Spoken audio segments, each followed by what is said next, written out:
Hi, my name is Kinsley Davis. I'm presenting my case study on a patient that I saw in inpatient rehab at Cape Fear Valley Medical Center here in Fayetteville in their spinal cord unit.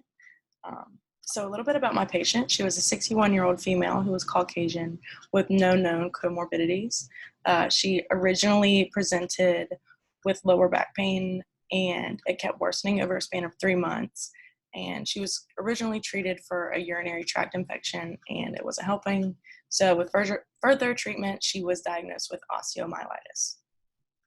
So the ICD-10 defines osteomyelitis as an infection in the bone that could be acute, subacute, or chronic. This particular client had acute osteomyelitis in her thoracic spinal cord, which is inflammation of the bone caused by an infectious organism. So some symptoms of this typically include fever, irritability, fatigue, and nausea. The organism had grown and infected her thoracic spine, T6 through T8. She went under a procedure called a thoracic decompression and fusion of T6 through T8 and a laminectomy, which was removal of the vertebrae to relieve pressure. So when she came to us, it was about a week after her procedure, and she was still in a lot of pain. The doctor had ordered her to be in a TLSO brace, which is like a supportive device, and she was not able to bend, lift, or twist, which was spinal precautions. So whenever we were edge of bed or anything, going to the bathroom, she always had to have her TLSO brace on. Some significant features of this client was that she was completely independent prior.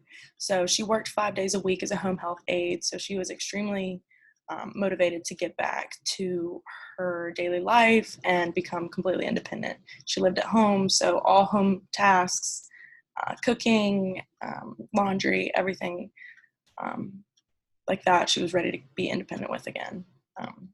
When we evaluated her, she had good trunk control and sitting edge of bed. She was independent in self-care tasks, upper extremity feeding and toileting, and her grip and upper extremity strength were within functional limits. So OT's role in inpatient rehab, specifically spinal cord injury, is to enable those with spinal cord injury to explore and modify meaningful activities. So like I said, our patient was completely independent prior. So one thing we did with her was a cooking activity in our simulated kitchen. We made mac and cheese with her and did like energy conservation tasks and taught her how to modify activities with her spinal precautions and use some adaptive equipment through this activity. So we also teach ADLs with adaptation or equipment, like I said. OT also optimizes upper extremity function to enable movement and support weak muscles. So something that we did with this was like wrist weights and a lot of tabletop activities to build up her upper extremity strength again. Also to assess wheelchair seating and positioning, boundaries in the home and community, and making recommendations on modifications. OT provides a continuum of care throughout those with spinal cord injury. So some of the performance areas that we looked at with this client was ADL training, IADL training, bed mobility, cognitive reorientation, community reintegration, compensatory technique education, endurance training, energy conservation techniques, equipment evaluation and education, and functional endurance. Some evaluation measures that we used was the Inpatient Rehabilitation Facility Patient Assessment Instrument, which is a mouthful. It's called the IRFPI. We talked a lot about that because I had done my internship in inpatient rehab and they had used FIMS. And I've also worked in a hospital setting, so I was used to seeing FIMS, and my fieldwork educator did a great job of explaining the updates of IRFPI. They had just changed over in November, so she wasn't completely familiar with it. It seemed like everybody was still kind of learning about it, but she did a great job of explaining the difference and like the scales of that. Another measure we used was the Berg balance scale to assess balance and falls. So some of the goals with this client was to increase dynamic standing balance with upper extremity support, such as her walker, complete basic household management activities to allow independent functioning at home, ambulate household distance, demonstrate safety requirements appropriate to situation environment, complete transfers independently. So a goal I wrote for this client was to maintain dynamic standing balance for greater than 10 minutes at a time during ADL and IADL tasks with modified independence by discharge. So OT intervention begins by using assessed dysfunction of the client and modifying activities in order to increase function for independence. The client participated in therapeutic exercises to create range of motion, dynamic standing and sitting balance, upper extremity strength. The client participated in therapeutic activities such as simulated household activities, transfers, high-low reaching, and intervention for this client also included adaptive equipment training.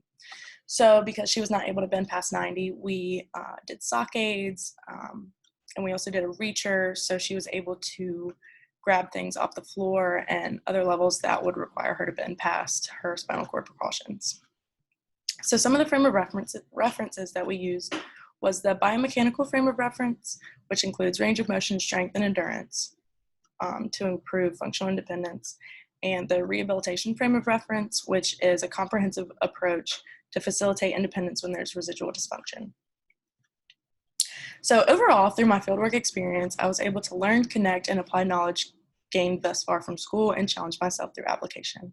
I think this was the biggest part for me, was being able to connect a lot of the things that I learned through school and see it in real life practice. My fieldwork educator challenged me to propose interventions, apply therapeutic use of self, problem solve, and ask questions. She allowed me to read over our patients' evaluations prior and suggest interventions that we could do for that day. And on my last day, I was able to think of my own interventions and hold a session with the client. So this placement in inpatient rehab allowed me to gain knowledge on evaluation measures, diagnoses of inpatient setting, and to learn communication and collaboration with health professionals. Thank you.